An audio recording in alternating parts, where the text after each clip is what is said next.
It's practised by more than 5 million people worldwide, and there's been an 11-year campaign to get it recognised, and it is closer than ever to becoming an Olympic sport. Katie Coates is the president of the International Pole Sports Federation. You've been leading the charge. Very good morning to you. Morning. First thing I want to say is, does it frustrate you that as soon as people think about or talk about pole dancing, they think there's something seedy about it? I think it comes hand in hand with what we're trying to achieve, really. It's something I've become very used to, and in fact, it's spurred me on, really, to try and push this forward even more. What is the history of it? Because, you know, people do associate it with certain types of clubs. Yeah. Actually, it started a long time ago. Yeah. So tell us about where it began. All the way back hundreds of years in India, they do it. The Chinese pole have it, obviously, the pole that we know about as well. But we're doing something completely different. We're taking this to a sport and making it a sporting event. OK, well, sport needs rules. Yeah. So what kind of rules would you have in pole dancing? Oh, so we have everything from costume rules to time on the pole, to time walking between the poles, to floor work, to the moves that you can do. We have 300 moves that have been catalogued. Each one has their own set criteria, like set for, you must do this for 2 seconds. What's the most difficult move of all? Oh, gosh, it depends. If your strength... I mean, there's spins where you have to do triple spins on the pole. Well, let's ask Lisa, because what's the trickiest... Without putting yourself at risk, and I'm sure you've signed forms somewhere, but what is the trickiest move you are comfortable with? I like quite a lot of the strength moves. I'm not to the standard that the Olympics would be, but handsprings, iron X's, they're kind of what I like doing. So Go on, and do one of those now. Well, stay safe. Ready? So what's this called? This is an iron X. Oh, what strength! Oh, my goodness. God.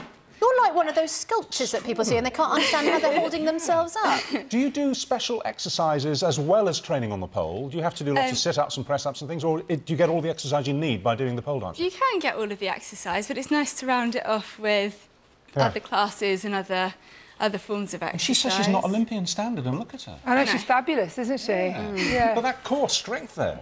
Massive. Do men do it as well? We have a huge following of men. I mean, from our first World Championships 6 years ago, we had 4 men competing. This year we had 40, and now youth boys as well are taking part in the sport, which is incredible.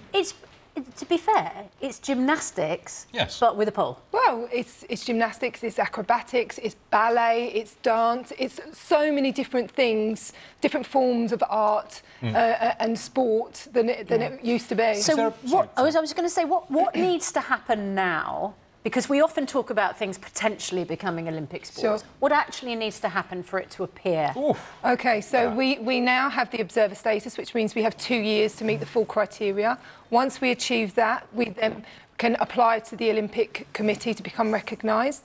Once we have that recognition, we can then lobby to become an Olympic sport. And what about kind of age? At what point are you kind of too old to compete? Really? Never too old. old. So you could get 60-year-old Olympic? We've had the oldest we've had, because we have a Masters 50 category. Right. So that's obviously 50 above. And the oldest person we've competed at the Worlds is 64. Good grief. Yeah. Is that a man or a woman? It's a woman, Greta. She's American. She's amazing. And if obviously I've never pole danced in my life. You thinking about it? Well, if I was thinking about it, how long would it take me to be reasonably proficient?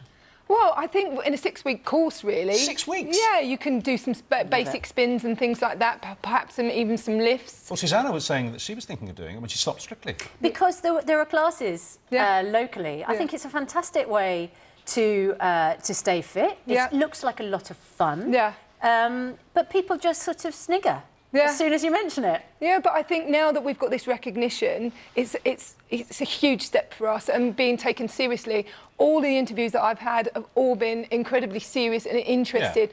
A lot less sniggering than what it used to be. Well, I have to say, I mean, Susanna pointed out that it started way back in pre-Middle Ages. Yeah, in 12th century India. And it's only been a very short period of time that it became associated with sex clubs, basically, and dodgy nightclubs. Only a very short period of time. So I'm sure you can overcome that. Well, yeah, I mean, everything has its place, doesn't it? And that's the beauty of our sport. You could do it in any way and shape and form that you wish. Empowering, sporting, artistic. Well, good luck. Thank you. Well done, Lisa. That was fantastic. Really impressive.